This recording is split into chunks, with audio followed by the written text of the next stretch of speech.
Math से समाधान YouTube channel में आप सभी का फिर से एक स्वागत है। साथियों, कल हम लोगों ने कक्षा 8वीं के अध्याय 6 सांख्यिकी की शुरुआत की थी और उसमें हम लोगों ने दो चीज़ें पढ़ी थी। पहले तो हमने जाना कि समांतर माध्य क्या है और समांतर माध्य के बाद हम माध्यिका पढ़ रहे थे। और जैसा कि मैंने बताया था कि माध्यिका का मतलब होता है कि दिए गए आंकड़ों को यदि हम क्रम से जमा दें, आरोही क्रम में अर्थात बढ़ते क्रम में या अवरोही क्रम में अर्थात घटते क्रम में, तो क्रमबद्ध करने के बाद माध्यिका का मतलब होता है कि उन प्रेक्षणों में से जो सबसे बीच में आता है, किस आधार पे, स्थान के आधार पे बीच में आता है, वह पद ही हमारा क्या होता है, माध्यिका होता है। ठीक है, तो मैं दो स्थितियों पे चर्चा मैंने शुरू की थी। पहली स्थिति थी जब माध्यिका ज्ञात करने के लिए जब पदों की संख्या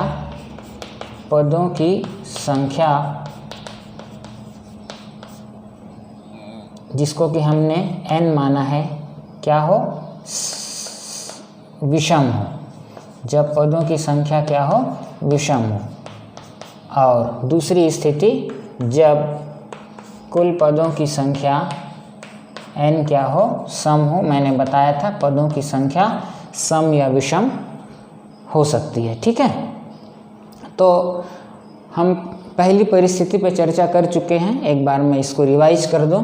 तो जब पदों की संख्या n क्या हो, विषम हो, n क्या हो, विषम हो, तो एक ही मध्य पद होगा, एक ही मध्य पद होगा। ठीक है, और वो मध्य पद निकालने का सूत्र क्या होगा, n/1/2वां पद। ये पद जो होगा यही क्या होगा, हमारा मध्य पद होगा। कब? जब कुल पदों की संख्या अर्थात n एक विषम संख्या हो। ठीक है, और ये जो पद मिलेगा n/1/2वां पद, तो उसका जो मान रहेगा वही माध्यिका होगा। ठीक है, अब आगे चलते हैं और दूसरी परिस्थिति पर चर्चा करते हैं। जब कुल पदों की संख्या दिए गए आंकड़ों में प्रेक्षणों की कुल संख्या क्या हो, सम हो, अर्थात ऐसी संख्या हो जो 2 से पूर्णतः विभाजित हो जाती हो, तब क्या करेंगे देखते हैं। तो जब पदों की संख्या n हो, जब पदों की संख्या n सम हो, तब क्या होगा देखिए। जब विषम होती है पदों की संख्या तो एक ही मध्य पद मिलता है। ठीक है, मध्य पद हमेशा क्या मिलेगा, एक मिलेगा, और वो कौन सा पद होगा, n/1/2वां पद होगा। ठीक है, n का मान अगर 9 रहेगा तो 9/1 10, 10/2 अर्थात 5वां पद। यदि n का मान लेते हैं 101 है तो 101/1 102 102/2, तो 51 आएगा। 51वां पद जो है वो मध्य पद होगा और उसका मान जो होगा वो हमारा उत्तर होगा, माध्यिका। ठीक है, अब पदों की संख्या सम हो तब क्या होगा, अब देखते हैं हम। मान लो पदों की संख्या सम है, तो यहाँ मैं सम संख्या में कुछ पद बना दे रहा हूँ बिंदुओं के द्वारा। ठीक है, 1 2 3 4 5 6 7 8 9 10 11। ये देखिए यहाँ पर ये मान लेते हैं कि कोई दिया गया आंकड़ों में प्रेक्षण है। ठीक है, इनमें कुल पद हैं 1 2 3 4 5 6 7 8 9 10 11 12। 12 अर्थात सम। कुल पदों की संख्या कितनी है, सम है, जो कि 12 है। अर्थात n का मान यहाँ पर कितना है, 12 है, जो कि एक सम संख्या है। अब हम देखते हैं जब सम संख्या में पदों की संख्या रहेगी तब क्या होगा। देखिए 1 2 3 4 5, ये 5 पद इधर, और 1 2 3 4 5, ये 5 पद इधर।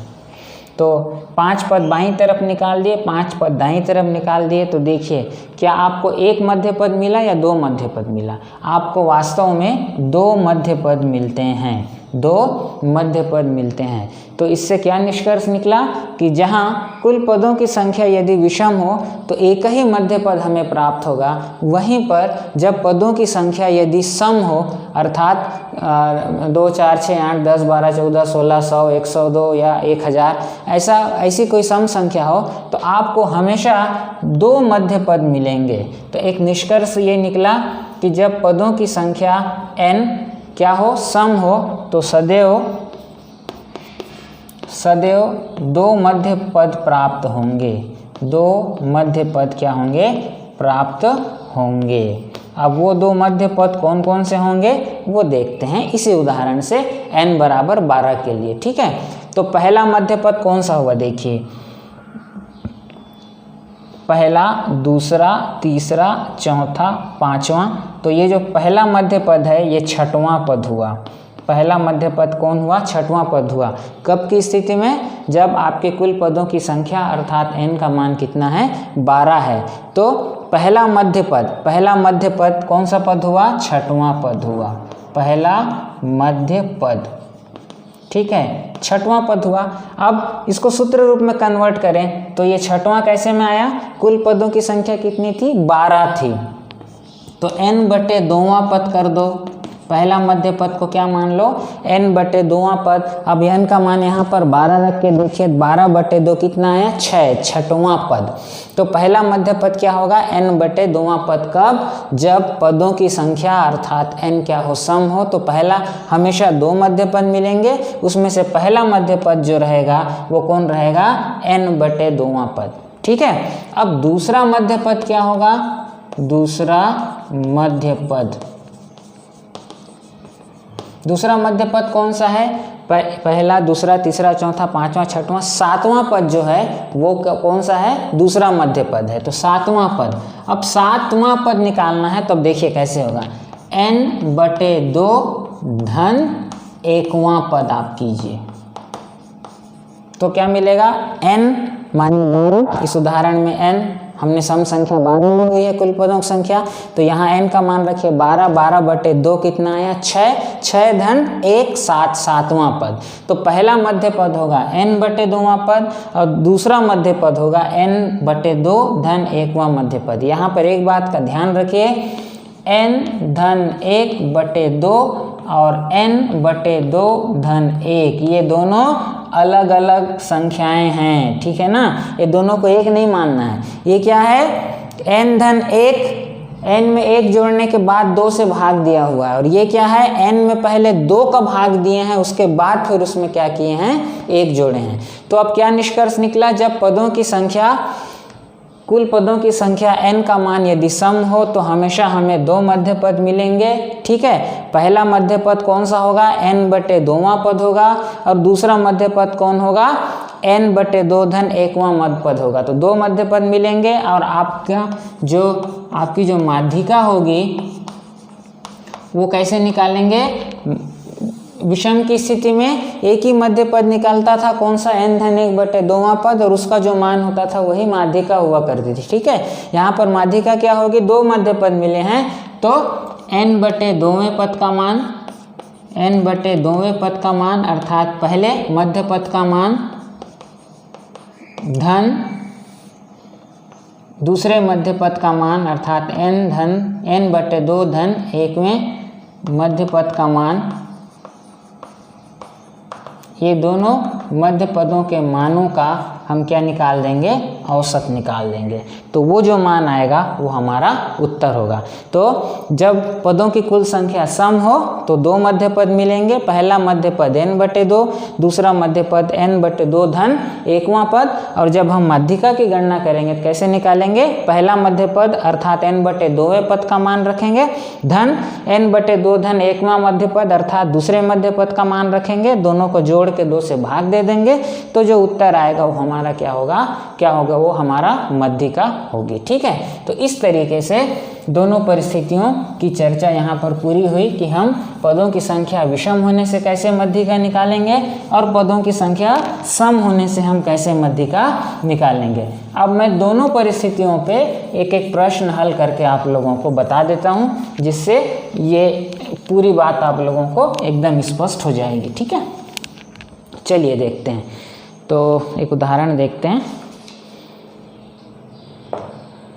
चलिए प्रश्न 4 देखिए, एक कक्षा के 11 छात्रों का भार किलोग्राम में निम्न अनुसार है।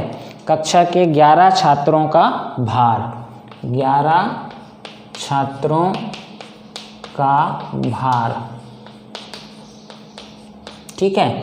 क्या क्या दिया हुआ है, 25, 27, 29, 25, 27, 29, 32, 30, 28, 32, 30, 28, 26, 31, 26, 31, 35, 41, 34, 35, 41, 34। ये किलोग्राम में भार है किसी कक्षा के 11 विद्यार्थियों का।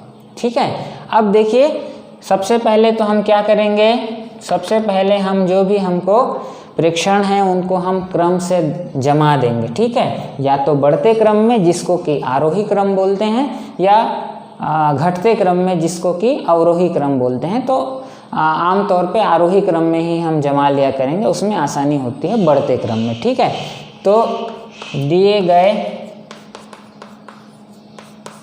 छात्रों के भार को, दिए गए छात्रों के भार को आरोही, इसको हम क्या बोलते हैं, बढ़ते क्रम। ठीक है, आरोही क्रम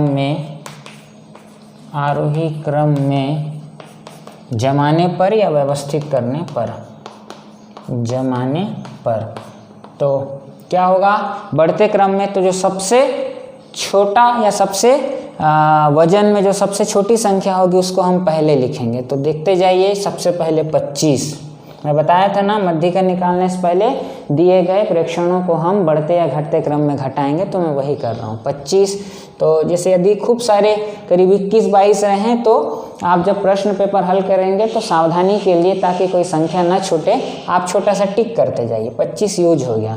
25 के बाद ये देखिए 26, 26 के बाद 27, 27 के बाद 28, 28 के बाद ये 29 के बाद ये 30, फिर 30 के बाद ये 31 के बाद ये 32 के बाद देखिए टिक लगाने से हमको पता लग गया, ये आ गया, ये भी आ गया।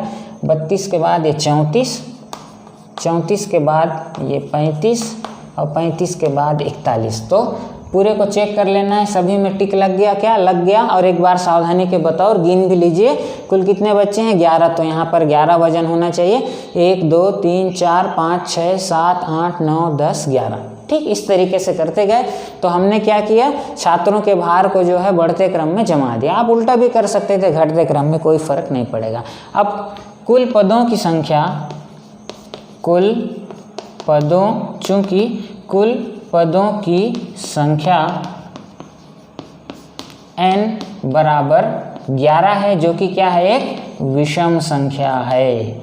n क्या है, 11 है, दिया हुआ है ना 11 छात्र, तो 11 क्या है, एक विषम संख्या है, इसलिए क्या होगा, एक मध्य पद होगा। इसलिए एक मध्य पद होगा, तथा मध्य पद का मान,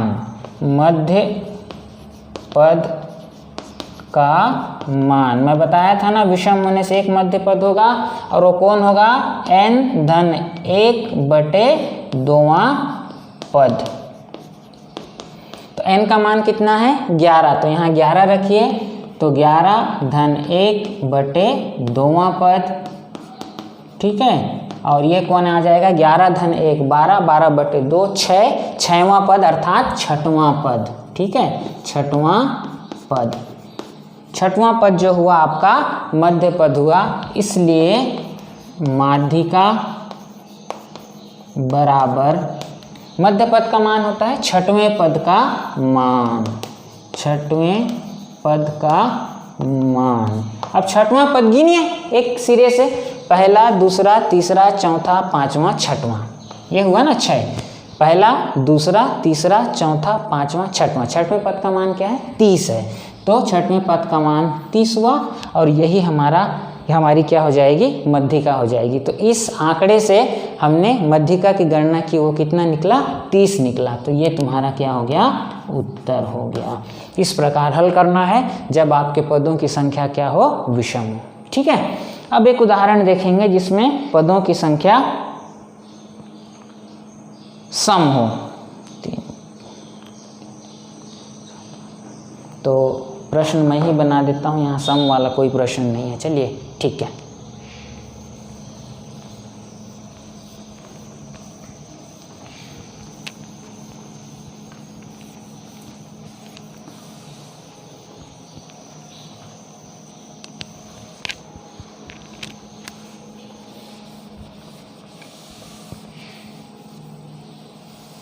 तो एक प्रश्न मैं बना देता हूँ।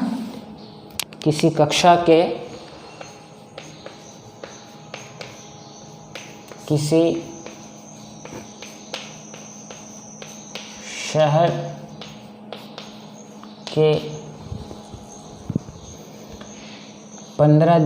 16 दिनों का तापमान ये यहाँ पर दिया हुआ है, ठीक है। 16 दिन, मैं जानबूझ के सम बना रहा हूँ, ठीक है। 18 डिग्री सेल्सियस में है, ठीक है, वो प्रश्न में समझिए। 18 डिग्री, फिर 24 डिग्री, फिर 21 डिग्री, फिर 18 डिग्री, फिर 30 डिग्री, फिर 22 डिग्री, फिर 21 डिग्री, 27 डिग्री, 25 डिग्री,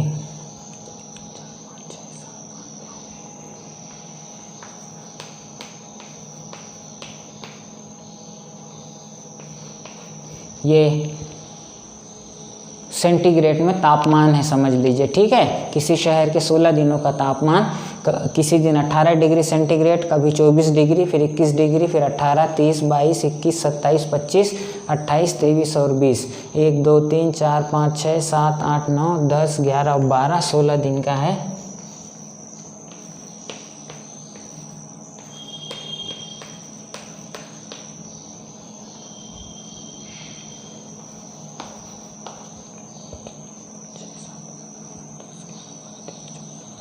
ये 16 दिनों का सेल्सियस में या सेंटीग्रेड में तापमान है किसी शहर का।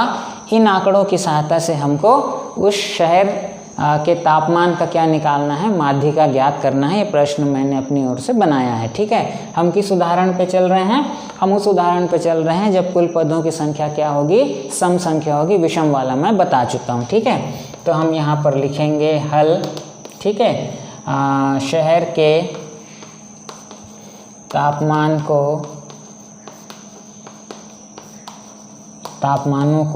तापमानों कर लीजिए आरोही या बढ़ते क्रम में, दोनों में से कोई एक लिखिए, मैं आप लोग को समझाने के लिए दोनों लिख देता हूँ। आरोही क्रम में जमाने पर या व्यवस्थित करने पर, ठीक है। अब शुरू करते हैं, देखिए टिक मारते जाओ। 18, फिर इससे कोई छोटा है क्या? नहीं है, फिर से 18 है। 18 डिग्री, ठीक है। फिर 18 डिग्री, 18 डिग्री, 18 डिग्री, फिर ये देखिए 20 डिग्री, 20 डिग्री, 20 डिग्री के बाद 20 डिग्री के बाद देखिए ये 21 डिग्री, 21 डिग्री, फिर 22 डिग्री, 22 डिग्री, और कहीं पर है क्या? 21 डिग्री 2 बार है, तो 21 को 2 बार कर लीजिए, ठीक है। फिर 22 डिग्री, 22 डिग्री के बाद ये 23 डिग्री, 23 डिग्री, फिर 23 है क्या कहीं? नहीं है, ठीक है। 23 के बाद ये 24 डिग्री, ठीक। 24 डिग्री के बाद 24 के बाद 25 डिग्री, 25 के बाद 26 डिग्री, 25 डिग्री, फिर 26 डिग्री, फिर 26 डिग्री, 27 डिग्री, फिर 28 डिग्री, फिर 29 डिग्री, फिर 30 डिग्री, 29 डिग्री, 30 डिग्री। ये देखिए सबके सामने लग गए 30 2 बार है, ठीक है। तो गिन भी लेना है।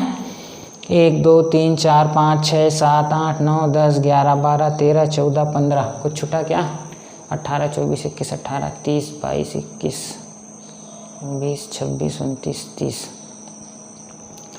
4 5 6 7 8 9 10 11 12 13 14 15 29 डिग्री भी आ गया, 20 डिग्री, 18 डिग्री 2 बार, 24 डिग्री, 18 डिग्री, 30 डिग्री 2 बार, कोई एक छूट रहा है 20 डिग्री, 20 डिग्री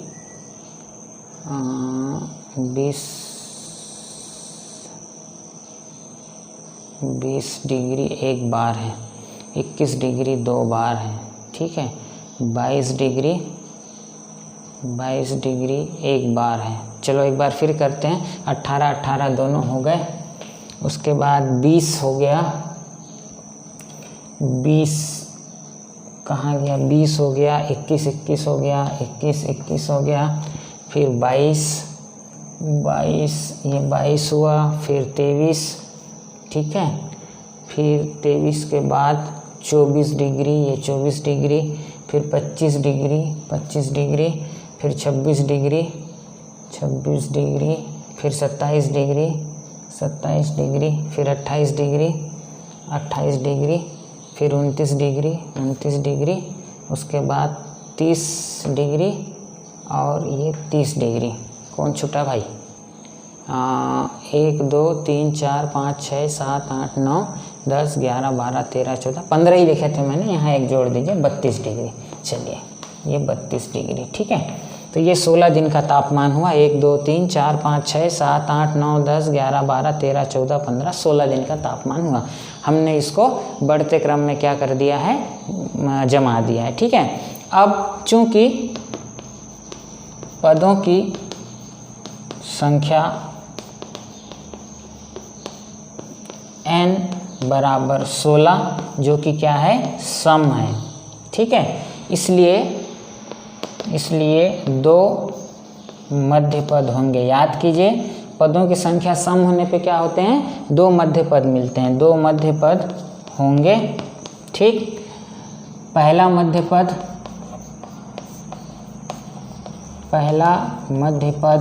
बराबर क्या बताया था मैंने, n बटे 2वां पद, तो n माने 16 बटे 2वां पद, तो ये 16 बटे 2 अर्थात 8वां पद। क्या हो गया, 8वां पद, पहला मध्य पद, ठीक है। दूसरा मध्य पद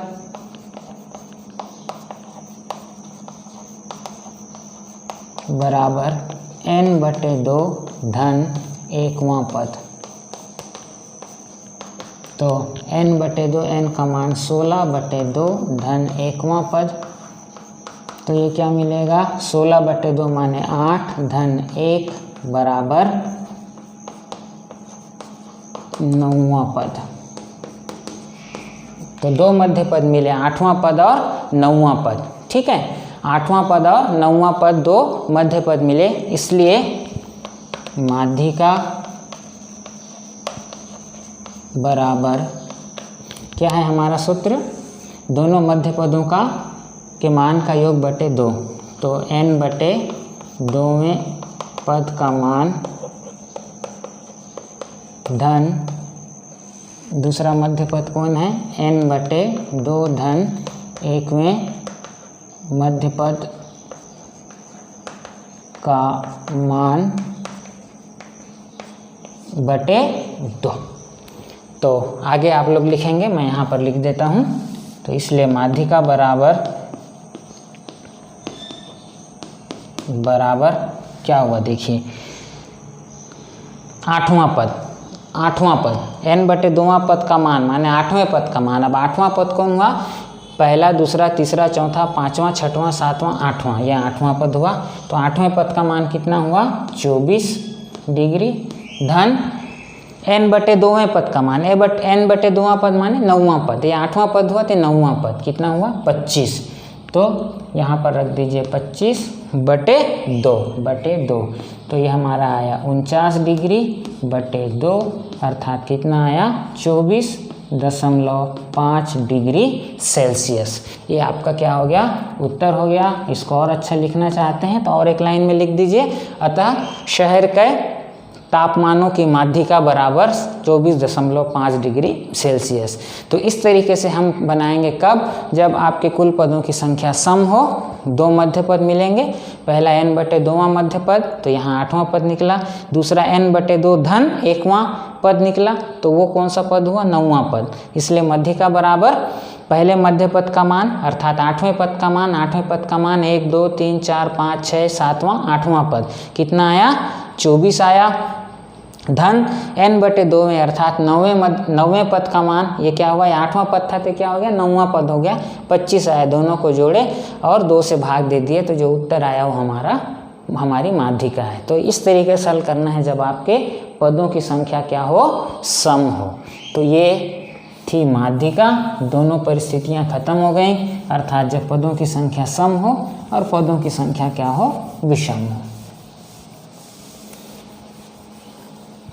कभी यदि कोई शाब्दिक त्रुटि हो जाए तो उसको आप लोग जो है कोई इशू मत बनाइएगा, क्योंकि मैं बिना एडिटिंग के जो है ये YouTube वीडियोस बनाता हूँ। मैं कोई एडिट नहीं करता हूँ, उतना मेरे पास ना समय है ना मैं चाहता हूँ। मेरे ऊपर मुझको पूरा आत्मविश्वास रहता है। कई बार लेकिन बोलते बोलते में कई बार शाब्दिक त्रुटि हो जाती है। जैसे आप लोग देखेंगे ब्याज वाले पाठ को मैं जब समझा रहा था तो ऋण लेने वाले को मैं कई बार ऋणदाता बोल दिया। तो ऐसी त्रुटियों को आप लोग नज़रअंदाज करेंगे, ये मानते हुए कि मैं भी एक ह्यूमन बीइंग हूँ, मैं भी एक इंसान हूँ, मुझसे भी गलतियाँ हो सकती हैं।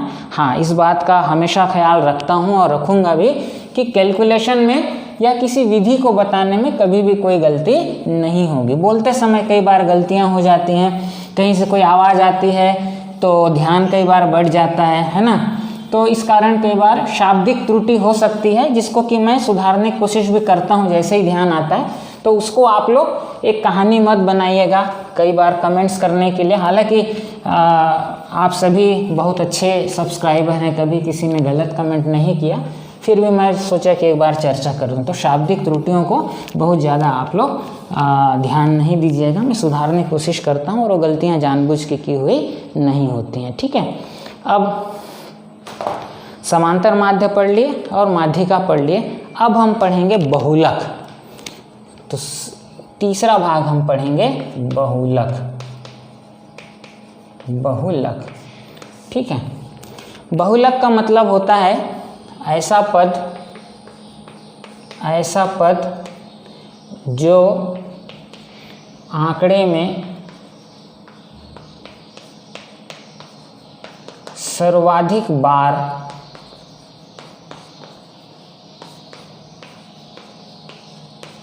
उपस्थित रहता है या शामिल रहता है, उपस्थित हो। जो दिए गए आंकड़े में सर्वाधिक बार, सबसे अधिक बार जो पद रहेगा वही हमारा क्या होगा, बहुलक होगा। अब कोई भी पद जब बार बार आता है, ठीक है, तो उसके बार बार आने को सांख्यिकी की भाषा में कहा जाता है बारंबारता। क्या कहा जाता है, बारंबारता। किसी पद के बार बार आने को सांख्यिकी में क्या कहा जाता है, बारंबारता कहा जाता है, ठीक है। तो बार बार आना, ठीक है, बारंबारता कहा जाता है। तो दिए गए आंकड़ों में बहुलक पद कौन होगा, एक ऐसा पद जिसकी बारंबारता सर्वाधिक हो। तो दो बातें मैंने लिखी है, दोनों का क्या है, एक ही मतलब है। तो एक ऐसा पद जिसकी बारंबारता सर्वाधिक हो, अर्थात जो पद सर्वाधिक बार, सबसे अधिक बार उस आंकड़े में आया हुआ हो, वही हमारा क्या होगा, बहुलक होगा। समझ रहे हैं आप, जो सबसे अधिक बार आया है वो बहुलक होगा। जैसे एक उदाहरण के तौर पर मान लेते हैं कि किसी कक्षा में किसी कक्षा के 10 बच्चों की ऊंचाई मान लीजिए है, 10 बच्चों की ऊंचाई, ठीक है, सेंटीमीटर्स में ऊंचाई है 10 बच्चों की। तो मैं यहाँ लिख दे रहा हूँ 120 centimetre, 122 centimetre, 122 centimetre, 120 centimetre, 118 centimetre, 130 centimetre, 120 centimetre, फिर 118 सेंटीमीटर, 125 सेंटीमीटर और 126 सेंटीमीटर। ठीक है, तो 1 2 3 4 5 6 7 8 9 10, ये 10 बच्चों की ऊंचाई थी सेंटीमीटर्स में। एक उदाहरण है, मान लीजिए। ठीक है, तो हमको ये देखना है कि इन ऊंचाइयों में यहाँ पर न तो पदों की संख्या का गणना में कोई महत्व है, विशेष महत्व नहीं है, और न ही ये हमारे क्रम में है या नहीं वो महत्वपूर्ण है, लेकिन क्रम में हमको जमा लेने से सुविधा होती है, जमाना भी चाहिए। ठीक है, लेकिन खूब सारे दिए रहने से मैं बताऊंगा अभी, हम बारंबारता सारणी बनाते हैं, उसमें जमाने की आवश्यकता नहीं पड़ती है। तो अब आप देखिए कि सबसे अधिक बार कौन आया है, 120, 120, 120 ये 3 बार आया है, 122 2 बार आया है, 118 2 बार आया है। ठीक है, तो सबसे अधिक बार कौन आया है, 120 आया है। तो सीधा सीधा हो जाएगा कि उत्तर, चूंकि 120 की बारंबारता, हम गणित की भाषा प्रयोग करेंगे, 120 की बारंबारता सर्वाधिक है या सबसे अधिक है, सर्वाधिक है। ठीक है, इसलिए बहुलक बराबर 120। तो जो पद सबसे अधिक बार आता है आंकड़े में, वही उसी पद का मान या वही पद जो सबसे अधिक बार आया है वही हमारा क्या होगा, बहुलक होगा। ठीक है, तो ये है बहुलक निकालने का तरीका, या बहुलक का मतलब एक ऐसा पद जो दिए गए आंकड़े में सबसे अधिक बार आता है, या एक ऐसा पद जो उस आंकड़े में जिसकी बारंबारता सबसे अधिक होती है, वही क्या होता है, बहुलक होता है। ठीक है, अब बहुलक में एक बारंबारता सारणी बनाने का प्रावधान है, वो बारंबारता सारणी मैं आप लोगों को बना के बताऊंगा। बारंबारता सारणी बना देने से हमको एक एक करके गिनने की ज़रूरत नहीं पड़ती है, न जमाने की ज़रूरत पड़ती है, आसानी से हमारा काम हो जाता है। ठीक है, तो एक उदाहरण है, दिए गए आंकड़ों में से बहुलक ज्ञात कीजिए, दिए गए आंकड़ों से बहुलक ज्ञात कीजिए।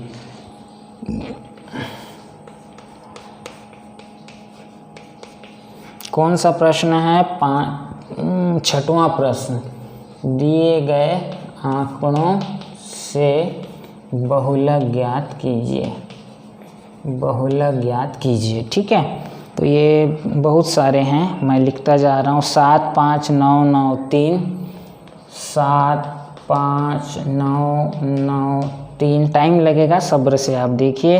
1 9 7 5 3, 1 9 7 5 3, 1 9 7 5 3, 1 1 9 7 7, 1 1 9 7 7, 5 5 5 3 1, 5 5 5 3 1, फिर 5 3 5 1, 5 3 5 1, और 5 7 7, 5 7 7 9 9 और 1। तो इतने आंकड़ों में ये संख्याएं शामिल हैं। 1 2 3 4 5 6 7 8 9 10 11 12 13 14 15 16 17 18 19 20 21 22 23 24 25 26 27 28 29 30। इसमें भी गिन लूँ ताकि प्रश्न सही बने। 1 2 3 4 5 6 7 8 9 10 11 12 13 14 15 16 17 18 19 20 21 22 23 24 25 26 27 28 29 30। ठीक है, तो पहला तरीका तो ये है कि आप लोग इसको क्रम से जमाते जाओ। ठीक है, सबसे छोटे से बड़े की तरफ जाओ। 1 आया, सबसे छोटी संख्या कौन है, 1 जितने बार आया लिखते चले जाओ। ठीक है, लेकिन यहाँ 30 है तो वैसा कर लोगे, अगर मान लो 50 रहता तो दिक्कत होती। तो इसलिए अब यहाँ हम सीख लेते हैं बारंबारता सारणी बनाना। ठीक है, तो हम यहाँ पर देखते हैं पद बारंबारता सारणी हम बनाएंगे। ठीक है, बारंबारता सारणी हम बनाएंगे। ठीक है, अब बारंबारता सारणी बनाएंगे, कैसे बनाते हैं आप लोग देखिए। ठीक है, तो यहाँ पर हम लिख देंगे पद का मान। ठीक है, बड़े क्लासेस में थोड़ा सा एडवांस हो जाता है। ठीक है, पद का मान, फिर यहाँ पर हम गणना चिन्ह, जिसको टेली चिन्ह भी कहा जाता है, गणना या टेली चिन्ह, ठीक है, ये मान रखेंगे और उसके बाद बारंबारता, उसके बाद क्या, बारंबारता, ठीक है। इस तरीके से हम एक बारंबारता सारणी बनाएंगे, ठीक है। चलिए, तो हम यहाँ पर सबसे बड़े या सबसे छोटे मान से शुरू करेंगे। तो सबसे छोटा मान क्या है, 1 है।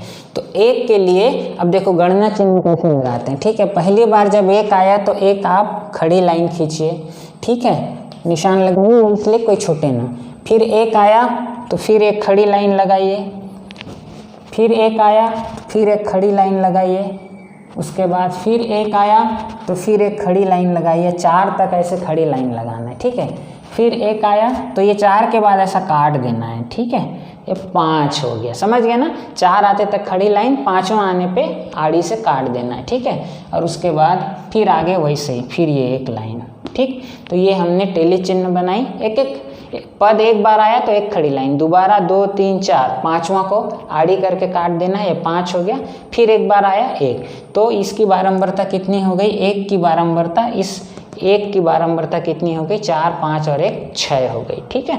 फिर 1 के बाद अगली मान वाली संख्या कौन है, हमारे प्रेक्षण में 3 है, तो पद का मान 3 रखो।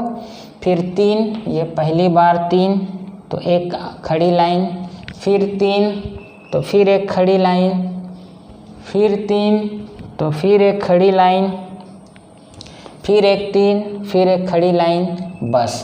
तो 3 कितने बार आया है, 1 2 3 4 बार। तो 3 की बारंबारता कितनी हुई, 4 हुई, ठीक है। चलिए, उसके बाद अगली बड़ी संख्या 3 के बाद कौन है, 5 है। तो पद का मान यहाँ कर दीजिए 5। अब देखिए, ये पहली बार 5 आया, एक खड़ी लाइन, दूसरी बार 5 आया, खड़ी लाइन, तीसरी बार 5 आया, खड़ी लाइन, चौथी बार 5 आया, फिर खड़ी लाइन, 5वीं बार 5 आया तो क्या करेंगे, इस खड़ी लाइन को ऐसा आड़ी काट देंगे। फिर 6वीं बार 5 आया, फिर एक खड़ी लाइन, 7वीं बार 5 आया, फिर एक खड़ी लाइन। तो गिनेंगे कैसे, 4 और 1 5 और 2 7। तो 5 कितने बार आया, 7 बार आया, ठीक है। फिर चलिए, 5 के बाद अगली बड़ी संख्या 7 है। तो ये देखिए 5 शायद एक बार यहाँ छूट गया, तो 1 2 3 5 6 7, हाँ एक बार छूटा तो मैं यहाँ कर देता हूँ, ठीक है। तो 8 हो गया। इसके बाद 1 मिनट,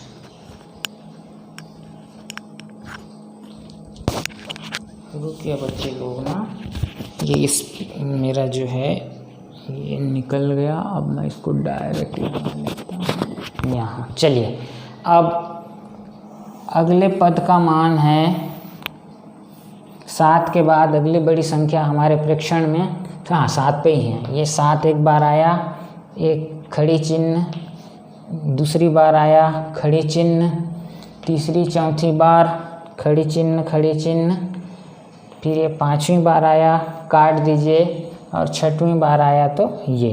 फिर यहाँ अगर 5 होता तो 4 के बाद फिर काट देते, ये तरीका है ना।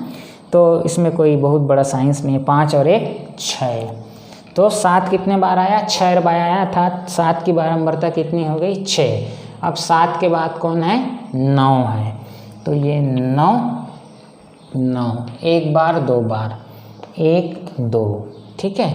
फिर ये तीसरी बार आया, तीसरी खड़ी लाइन, फिर 1 2, ये भी है बेटा, है ना।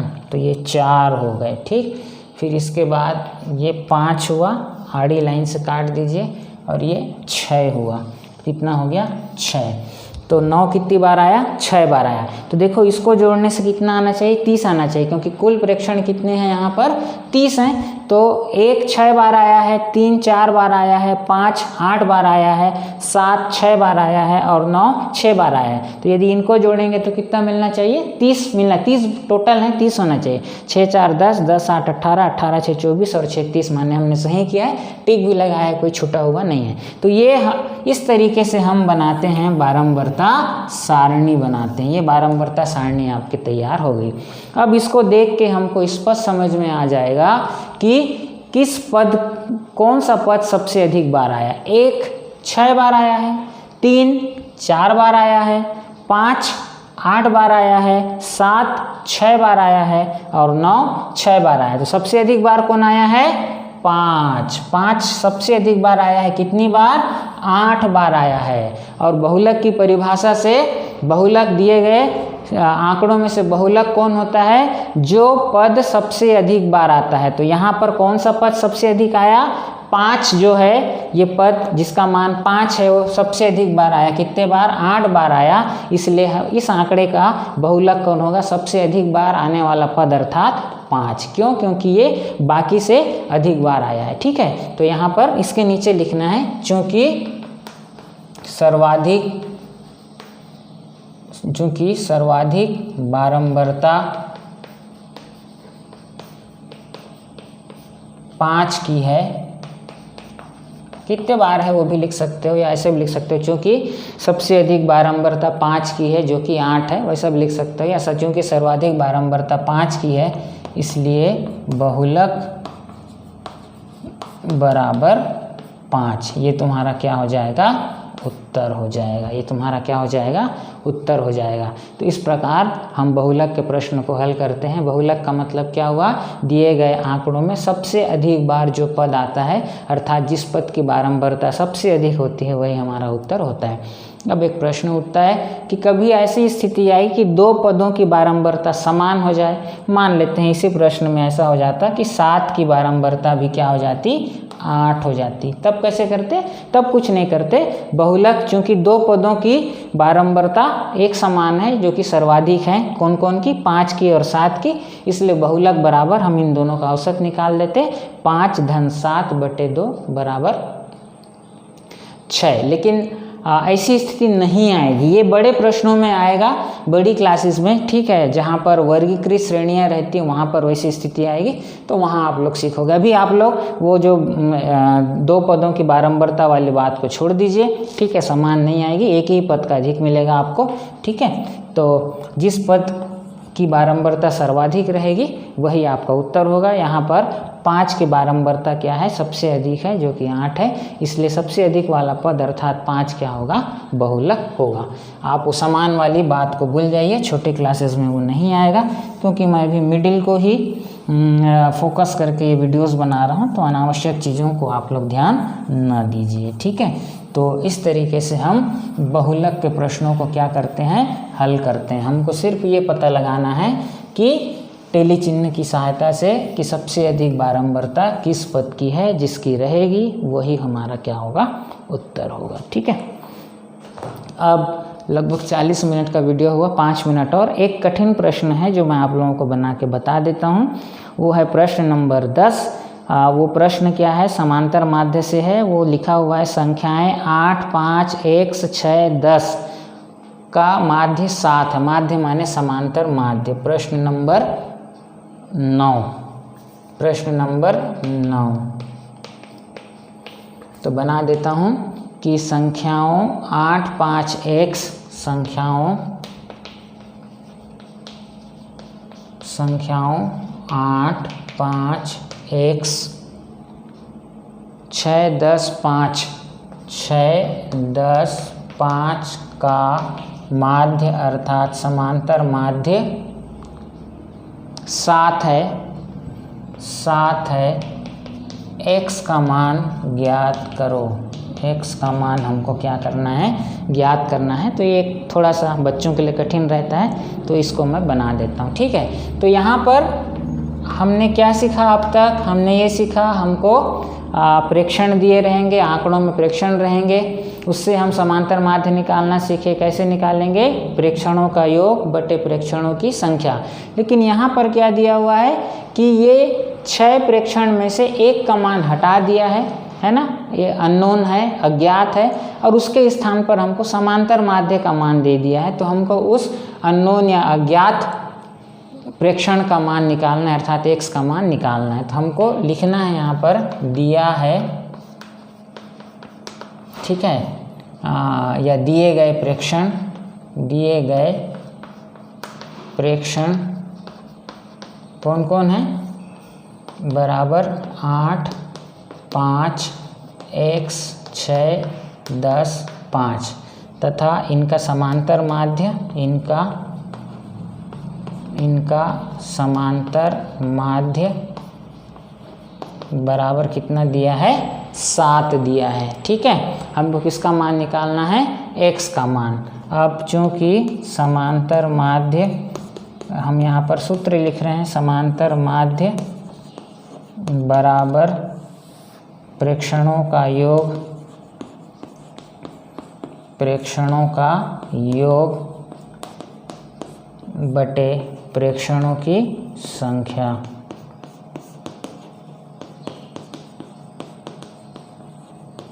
ये सूत्र है। ठीक है, अब यहाँ पर मान रख दीजिए।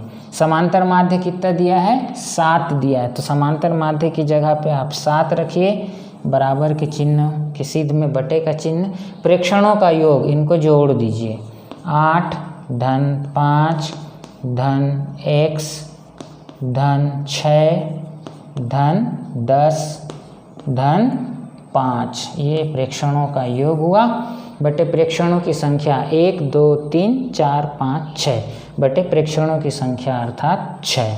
आगे चलिए, यहाँ आया 7 और यहाँ पर क्या हो जाएगा, 8 और 5 13, 13 और 6 19, 19 8 5 13, 13 6 19, 19 10 29 और 5 34, 34 धन x बटे 6। हमको x का मान निकालना है, तो अब क्या करेंगे, हम 6 को इधर पक्षांतर कर लीजिए, 6 को क्या कीजिए, पक्षांतर, इधर भाग हो रहा है, दूसरे पक्ष में जाएगा तो क्या होगा, गुणा होगा। एक पक्ष से दूसरे पक्ष में गुणा होने वाला जाता है भाग होता है, भाग वाला गुणा होता है, धन वाला घट जाता है और घटने वाला जुड़ जाता है दूसरे पक्ष में। तो ये भाग कर रहा था, इधर क्या हो जाएगा, गुणा, 7 गुणित 6 बराबर 34 धन x, 34 धन x। अब अंक को एक तरफ कर लीजिए, 7 छक्के 42 और x को अकेला छोड़ दीजिए, जिसका मान हमको ज्ञात करना होता है उस पद को हम अकेला, अज्ञात राशि को अकेले छोड़ दीजिए, x को उधर रखिए, 34 को पक्षांतर कीजिए। तो जब 34 को पक्षांतर किए, 34 के सामने कोई चिन्ह नहीं है, माने क्या है, धन है, इधर आके क्या हो जाएगा, ऋण हो जाएगा। तो 42 ऋण 34 बराबर x, तो इसलिए x बराबर 42 में 34 घटाइए, कितना आया, 8 आया, और ये आपका क्या है, उत्तर है। 42 में 34 घटाए कितना आया, 8 आया, और x बराबर 8, अर्थात x का मान कितना हुआ, 8 हुआ। यही आपका क्या है, उत्तर है। इस तरीके से आपको प्रश्नों को बनाना है। तो आज यहीं पर समाप्त करते हैं आज का वीडियो। आपको यदि ये मेरी मेहनत अगर आप लोगों को कारगर लगती है, आपके काम की लगती है, तो आप मेरे YouTube चैनल को अपने साथियों के साथ जो है शेयर कीजिए, कमेंट्स कीजिए, अच्छे कमेंट्स भी कीजिए। किसी को यदि कोई बात पसंद नहीं आती है तो वो भी लिखिए। मैं सभी प्रकार की परिस्थितियों के लिए तैयार रहता हूं, क्योंकि मैं मन से मेहनत कर रहा हूं। ठीक है, और यदि आपको ये वीडियोज़ अच्छे लगे तो लाइक भी कीजिए। आज के लिए बस इतना ही, बहुत बहुत धन्यवाद। बहुत जल्दी मिलते हैं अगले वीडियो में। नमस्कार।